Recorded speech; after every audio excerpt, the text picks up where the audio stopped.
Okay, so today we are going to look at syntax driven semantic analysis. So we had started with semantic analysis earlier, right? So in that we said semantic analysis is about finding the meaning of sentences. Okay, so that is what we said, and then we also saw the characteristics of language for representing meaning, and also different ways in which meaning of a sentence or meaning can be represented, say using propositional logic or predicate logic, and so on. Okay, now, so now that we understand how meaning is represented, now, given a sentence, how can that be generated? So today we will be looking at one method, one method for generating meaning from a sentence using syntax driven semantic analysis. That is generating meaning using the syntax. So in compiler design also we have syntax directed translation, right? That is based on when you come across a syntactic construct, then according that is based on that or against that particular construct, you will generate some meaning. This is exactly like that. Okay, so that is what we will be looking at today. Okay, so syntax driven semantic analysis, how can we generate meaning or how can meaning representations be created? And syntax driven semantic analysis is a computational approach that uses static knowledge from lexicon and grammar. Okay, it is basically from information which is present in the lexicon as well as from grammar. It is syntax directed, right? So it's based on grammar. When you come across or recognize a production that is against that, you will generate uh, some meaning. Okay, and this meaning is literal meaning and is it is context independent and inference free.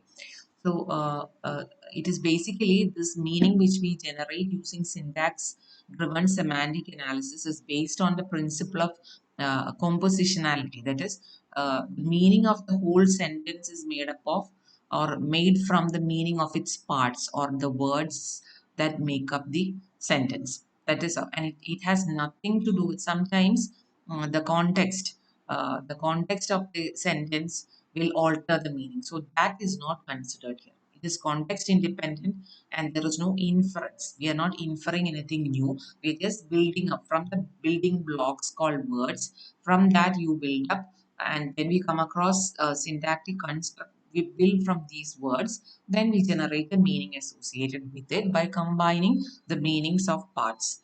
That is what syntax driven semantic analysis is. Okay.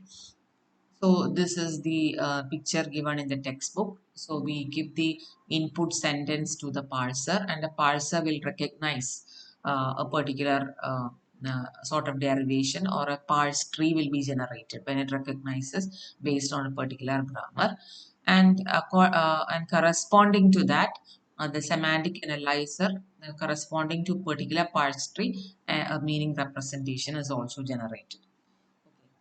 So this and usually semantic analyzer produces multiple ambiguous meaning representations. That is, for the same sentence, there might be multiple parse trees which are generated. We have already seen that multiple parse trees might be generated, and this is actually correspond to the ambiguities. And we are assuming that some sort of ambiguity resolution has already been done at the POS tagging stage, where we know that the based on the context, say in the case of HMM based POS tagging, what we did is we actually looked at the context of the words in order to decide on the part of speech associated with this. So some sort of ambiguity resolution is done there. Then we have talked about heuristic based some ambiguity resolution also earlier, and we also do word sense disambiguation, which we will come across later. So different levels of disambiguations we are already doing, but more is required. More ambiguity resolution can be done at subsequent stages when we have the contextual information also available, that will be seen later. Okay, so in syntax directed semantic analysis, we get the input, we send it to the parser. Parser will generate a particular parse tree, and corresponding to this tree, some meaning will be generated. Okay, okay, this is an example given. So here, okay, here we have a sentence. President nominates speaker. So we want to generate the meaning corresponding to it. And we know that any sentence is made up of a noun phrase followed by a verb phrase. That is one production which is associated, say, with the grammar. And noun phrase can be a noun, and noun can be precedent. And similarly, verb phrase is made up of a verb followed by a noun phrase, and corresponding to verb nominates is a verb, and so on. So this is a sort of derivation that or this is a source of parse tree which is generated through a derivation based on a grammar. And how do we go about generating the meaning from this parse tree? Okay, so here always we start with the verb, because verb is actually the pivotal agent inside any sentence. So we can think of the verb as a main entity, and all the other associated things. Say, for example, uh, the noun phrase. This is, you can think of this as a subject. This is the object, and so on, right? So it is so these noun phrases can be thought of as parameters of this particular verb. So we always start with the verb. So here, if you look at this, we are writing using first order predicate calculus or first order predicate logic. So there exists some E such that E is a nomination. Okay, so that is what corresponding to nominate. This is what we write. That is, there exists some E such that E is a nomination, and we are saying that there is a nominator as well as a nominee, right? Okay, so president is the nominator. So and nominator E comma president, that is corresponding to the nomination E, there is the president as the nominator, and corresponding to the same nomination, there is a nominee called the speaker. So with this, this is actually the first order predicate logic, a representation of meaning corresponding to this particular sentence. And how we build from this parse tree, it is start with the verb, add it here, and then the other noun phrases can be added as parameters. Okay, so this is how we do. Okay, so steps in semantic representation. Um, okay, find meaning representation corresponding to verb. So we already said we always start with a verb called nominates. So it is a verb whose meaning define the meaning of the whole sentence. That is the crux of the matter is it is always the verb which defines the meaning of the whole sentence. Okay, so the meaning representation of verb, it acts as a template. So that provides a template for meaning representation for the whole sentence. And then we say the noun phrases only act as arguments to the verb, and it just fills in the template which is provided for the verb. Okay, so that is how it works. Now find meaning. So first of all, find meaning representation for the verb, and then find meaning representation for the two noun phrases. And now bind the meaning representation for the noun phrase to the variables in the meaning representation of verb to get the meaning representation. Okay, so we start with the verb. So we have a meaning representation for the verb. Then we define the meaning representation for two noun phrases, and there are parameters corresponding. These noun phrases are act as parameters to this, and then bind these noun phrases to the parameters given in the verb. That is the general structure of how you find the meaning representation for a sentence. Uh, okay, now how do we do that? How do you do a mapping from the parse tree to a meaning representation? So first thing to be done is, since this is syntax directed semantic analysis, first step is to augment the lexicon and grammar rules with semantic attachment. Okay, that is corresponding to every grammar. You have to associate some sort of semantic attachment.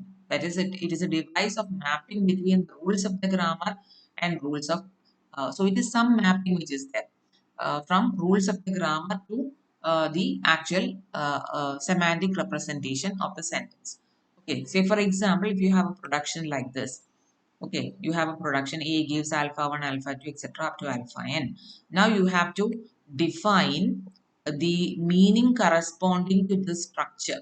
This actually represents a structure, right? Because we can say a sentence is made up of a noun phrase followed by a verb phrase. We write productions like this, right?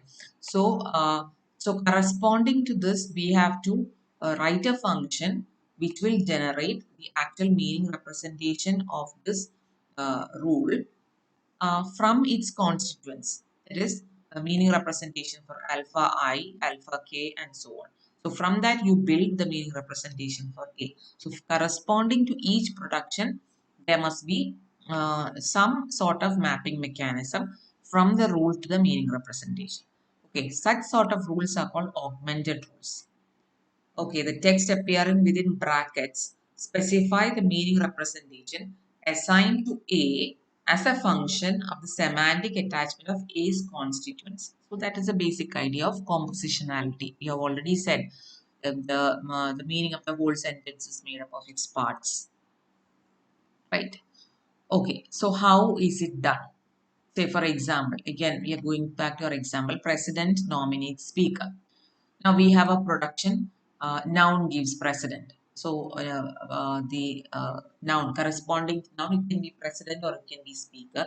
So what is the meaning associated with it? We are in the brackets, we are specifying when you come across this. The meaning associated with this particular entity will be precedent, and that with this particular entity, the mapping will be to speaker. Okay, so these are the meanings associated with the augmented rules corresponding to these productions. Now we have another production, noun phrase gives noun. Okay, so this noun can be either corresponding to president or speaker. So what is it made up of? It is made up of the semantic meaning attached to the noun which we define here, which can be either be president or the speaker. Okay, similarly, next we have another production, verb gives nominates. Okay, like we are saying noun gives precedent, there is another production, verb gives nominates. So what is the meaning we are going to attach to this? Okay, so when you define this, earlier we said verb is the fulcrum or the crucial entity inside a sentence, and we said it defines the meaning of the sentence, and the noun phrases actually act as arguments. Okay, so that is what we said. So corresponding to this production, what we write in the meaning is, in the brackets you see this is the meaning representation. What you're writing is there exists some E where uh, E is a nomination, E comma nomination. Okay, E is a nomination, and there exists some variables X and Y such that X is the nominator of E and Y is the nominee of E. Remember earlier we had seen this with precedent and okay, look at this. Here there exists some E such that E is a nomination and the nominator is president and nominee is speaker. So here we provide variables corresponding to president and speaker. Look, here we provide variables corresponding to the nominator. Here it was president and here it was speaker, right? So because we want to translate meaning for not just this sentence but for any sentence of this form. Okay, that is how we define the variables. So corresponding to a verb, this whatever is in this brackets is the meaning associated with it. Now, so we have next production is verb phrase gives verb followed by noun phrase. Okay, so if you look at this parse tree, you can say, so noun is a speaker, a noun can also be president, and noun phrase is down. Okay, so if we do it from bottom up, so this is how the meaning is generated. Whereas the semantic entity associated with this noun will be president, and for this noun phrase it is built from this noun, and so on. Similarly, if it nominates, it's a verb. So already we defined a first order predicate logic meaning statement associated with it, which had only variables. Instead of president and speaker, we just had variables. Now, when we come across this production, verb phrase defines a verb and noun phrase, right? Verb phrase is made up of verb followed by noun phrase. We already defined that corresponding to verb, we have a meaning representation like this, followed by the meaning representation for this noun phrase will be speaker. So what has to be done is this has to be filled with speaker, right? We had just variables there. Look, here you have variable y. So when we do a production like this, how you define is you have to verb, the corresponding, the meaning associated with verb will be here, and meaning associated with this noun phrase will be here. Okay, so you have to, the noun phrase here will be speaker. You have to substitute it here, not just concatenate. So we don't have a mechanism for representing that substitution of, say, speaker inside this particular term here. Okay, here we have only got concatenation. So to combine this noun phrase and verb phrase semantic entities, this y here has to be replaced with speaker. Okay, to represent that, there is no mechanism for representing such sort of a substitution in our meaning representation. So that is why here we go for a mechanism for doing that substitution, and that is called lambda calculus, and it is used to combine semantic representation systematically. It is an extension of first order predicate logic, and basic things, it is made up of three rules in order to build all valid lambda terms. Okay, a variable can be a lambda term, and if you okay, if t is a lambda term and x is a variable, then you can write it like this: lambda x dot t, which means when you give a value to x, it will be substituted in this term t, and it is called abstraction.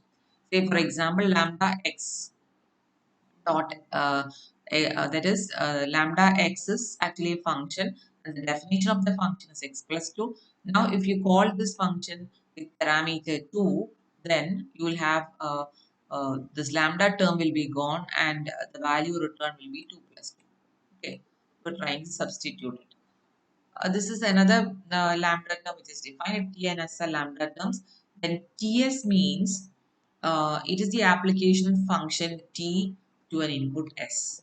Okay, it's the application of function T to an input S. So it represents the act of calling a function. So these three terms actually together form what is known as lambda calculus. But earlier what we said is we want a substitution of the value of noun phrase in the meaning representation for the verb phrase.